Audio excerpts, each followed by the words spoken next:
अनुभव, उम्र में अंतर है। अब योगी जी, ऐसे तो योगी जी भी अभी इंटर्नशिप कर रहे हैं, तो वो भी इंटर्नशिप कर रहे हैं। बिल्कुल इंटर्नशिप कर रहे हैं। नेता वो होता है जो कोरोना के समय जनता के सुख और दुख में रहता है। व्यवसायी कौन होता है? जो चुनाव लड़ता है, जीतता है और अपने ही विधानसभा के लोगों से 2-2 लाख रुपए अपने ही अस्पताल में बैठ के लेता है। ये किसके ऊपर आरोप लगा रही हैं आप? अब ये तो आप जानते होंगे भली बात है कि किसका अस्पताल चलता है और किसकी ऑडियो लीक हुई थी। डॉक्टर नीरज बोरा पे आरोप लगा रही हैं आप? मैं क्यों किसी का नाम लूं? अब चुनाव आयोग और हमारा भारत का संविधान कहता है कि विधायकी लड़ने की उम्र इतनी है, तो ये इसमें इंटर्नशिप कहाँ से आ गई? हमारे साथ में पूजा शुक्ला हैं, समाजवादी पार्टी ने लखनऊ उत्तरी से कैंडिडेट बनाया है। बहुत चर्चा में आई थी, सीएम योगी को काले झंडे दिखाए थे और उसके बाद जेल गई थी। ये आपका वो प्रोफाइल है जिसको लेकर के आप एकदम से चर्चा में आ गई थी और अब आप पहला इलेक्शन लड़ने जा रही हैं। ये जो पहली पारी है, सामने आपके डॉक्टर नीरज बोरा हैं, ये पारी कितनी चैलेंजिंग लग रही है आपको? ये चुनाव कितना चैलेंजिंग या बड़ा केक हुआ, क्या लग रहा है आपको? देखिए, मैं ये मानती हूँ कि आप निरंतर जब काम करते रहते हैं तो कभी एक ऐसा क्षण आता है जब आपको लोग जानने लगते हैं। तो मेरे जीवन का भी एक वो क्षण था जब मैंने अन्याय के खिलाफ लड़ाई लड़ी और निरंतर लड़ाई लड़ती रही हूँ मैं अन्याय के खिलाफ। तो जब मैंने योगी आदित्यनाथ जी का काफिला रोका तो सिर्फ यूं ही जाकर के काफिला नहीं रोक दिया। हम लोग पढ़ने लिखने वाले लोग हैं, विश्वविद्यालय के छात्र नेता रहे हैं, तो हमने सारे कागज़ डॉक्यूमेंट्स निकालने के बाद जब देखा कि यूनिवर्सिटी के अंदर बहुत भ्रष्टाचार व्याप्त है और निरंतर फीस वृद्धि हो रही है, तो हमने योगी आदित्यनाथ से पहले हमने प्रोसीजर फॉलो किया। हमने वाइस चांसलर से बात की, गवर्नर से बात की और लास्टली मुख्यमंत्री से बात की। तो हुआ ये कि हम लोग को जेल भेज दिया गया। 1 महीना जेल रही मैं।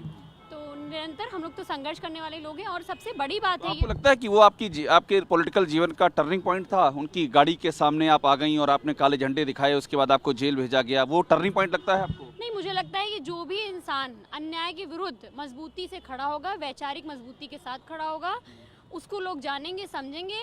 हाँ, ये हो सकता है कि किसी को जल्दी जान जाते हैं, किसी को कम। आप जरा आपसे पॉलिटिकल सवाल ले लूँ। ये तो सवाल मैं आपके बारे में ले रहा था। आपके जो प्रतिद्वंदी हैं डॉक्टर नीरज बोरा, वो सिटिंग विधायक हैं, उन्होंने आपके बारे में मुझसे बातचीत में ये कहा कि इंटर्नशिप कर रही हैं, अभी इंटर्नशिप कर लें, 15-20 साल बाद जो है बन जाएंगे विधायक। देखिए, मैं 2 चीज़ें से कहूँगी। ये वो भारत देश है जहाँ पर 23 साल का भगत सिंह समाजवाद की नई परिभाषा लिखता है और शहादत पे चढ़ जाता है। ये वो भारत देश है जहाँ पर 1975 में आपातकाल से निकले हुए छात्र नेता मुख्यमंत्री बनते हैं। माननीय मुलायम सिंह यादव जी भी वहीं से निकले हुए हैं। फिर दूसरी बात मैं ये कहूँगी कि उम्र और अनुभव दोनों अलग चीज़ें हैं। ज़रूरी नहीं कि आपका अनुभव बहुत है तो आपकी उम्र भी बहुत ज़्यादा और हो। वो इंटर्नशिप की बात कर रहे हैं कि पूजा शुक्ला इंटर्नशिप कर रही हैं पॉलिटिक्स में, अभी बहुत टाइम लगेगा, 15-20 साल। देखिए, 2 चीज़ें हैं, नेता और व्यवसायी, दोनों में अंतर होता है। नेता वो होता है जो कोरोना के समय जनता के सुख और दुख में रहता है। व्यवसायी कौन होता है? जो चुनाव लड़ता है, जीतता है और अपने ही विधानसभा के लोगों से 2-2 लाख रुपए अपने ही अस्पताल में बैठ के लेता है। ये किसके ऊपर आरोप लगा रही हैं आप? अब ये तो आप जानते होंगे भली बात है कि किसका अस्पताल चलता है और किसकी ऑडियो लीक हुई थी। डॉक्टर नीरज बोरा पे आरोप लगा रही हैं आप? मैं क्यों किसी का नाम लूं? आप नाम नहीं ले रही, लेकिन इशारा उन्हीं की ओर है ना। मैं किसी का नाम नहीं ले सकती। राजनीति में अपनी बात करनी चाहिए, दूसरे की ज़्यादा बात नहीं करनी। तो आप नेता हैं और व्यवसायी कौन है फिर? जो व्यवसाय कर रहे हैं वही व्यवसायी हैं। अच्छा, जी। मुझे एक बात बताइए कि डॉक्टर नीरज बोरा आपके सामने हैं, आपने शायद ये भी कहा कि घमंड चकनाचूर कर देंगी। ये घमंड वाली बात आपको क्यों लगती है? आप ये सोचिए कि जब आप यूपीएससी का एग्ज़ाम देने जाते हैं तो आपकी उम्र जो तय हो जाती है, उस उम्र में चाहे आप 25 साल में आईएएस बनिए, चाहे 30 साल में आईएएस बनिए और चाहे ज़िंदगी के 35 साल लगा दीजिए आईएएस बनने में। तो जब चुनाव आयोग और हमारा भारत का संविधान कहता है कि विधायकी लड़ने की उम्र इतनी है, तो ये इसमें इंटर्नशिप कहाँ से आ गई? मैं पिछले 10 साल से लखनऊ विश्वविद्यालय में संघर्ष कर रही हूँ। मुझे डॉक्टर नीरज बोरा बताएं कि कितने जन आंदोलनों में रहे हैं। मुझे डॉक्टर नीरज बोरा बताएं कि कितनी बार जेल रहे हैं और कितने महीने जेल रहे हैं, कितनी जनता की लड़ाई उन्होंने सड़क पर लड़ी है। किया क्या है? सिर्फ व्यवसाय।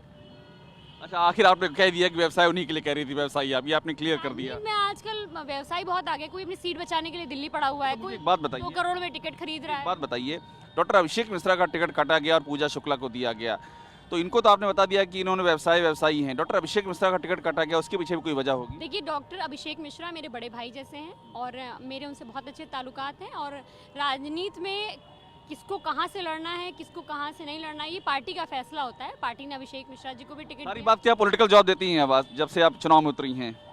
मैं हमेशा से ऐसी बात करती हूँ। अच्छा, एक आखिरी बात बता दीजिए, आप आइसा में हुआ करती थी, तो आइसा से समाजवाद की ओर की यात्रा कैसे आपकी शुरू हुई? नहीं, एक्चुअली मैं विश्वविद्यालय की छात्र नेता थी।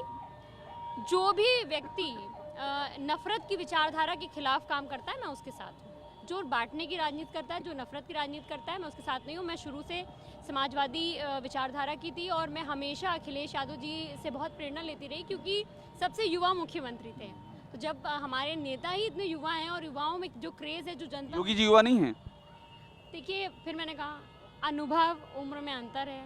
अब योगी जी, ऐसे तो योगी जी भी अभी इंटर्नशिप कर रहे हैं, तो वो भी इंटर्नशिप कर रहे हैं? बिल्कुल इंटर्नशिप कर रहे हैं। आप उनके ये विधायक आपको कह रहे हैं, आप उनके मुख्यमंत्री को बता रही हैं इंटर्नशिप कर रहे हैं। देखिए, मैं फिर कह रही हूँ कि जो वर्तमान समय की परिस्थिति है, आपको क्या लग रहा है कि पूरे प्रदेश में जो चुनाव हो रहा है उसमें आप ये देखिए कि जनता बहुत ही आशा और उम्मीद की तरफ किसकी ओर देख रही है? माननीय अखिलेश यादव जी की ओर देख आपसे रही है। अंतिम सवाल, चूंकि बूंदाबांदी शुरू हो गई है, आपको मैं नहीं चाहता हूं कि आप इसमें भीगें। अंतिम सवाल आपसे ये कि क्या विधायक, अगर आप विधायक बनी, ये काला झंडा दिखाना गाड़ी के सामने, ये सब सिलसिला आगे भी रहेगा या ये सिलसिला यहीं तक था?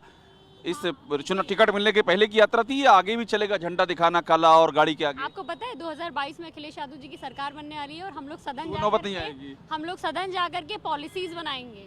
और सबसे बड़ी बात यह है कि हम अपने कम से कम हमारी सरकार में बेरोजगार नौजवान सड़क पर नहीं पिटेगा, महिलाएं थाने में अपनी FIR नहीं लिखवा, काला झंडा नहीं दिखाएंगी आप? अन्याय का विरोध मैं करूँगा। बहुत शुक्रिया। पूजा शुक्ला हैं, बहुत खुल करके हर बात का जवाब दे रही हैं और लखनऊ की बहुत ही युवा और बहुत ही चर्चित उम्मीदवार हैं। कैमरामैन चितन शर्मा के साथ अभिषेक उपाध्याय।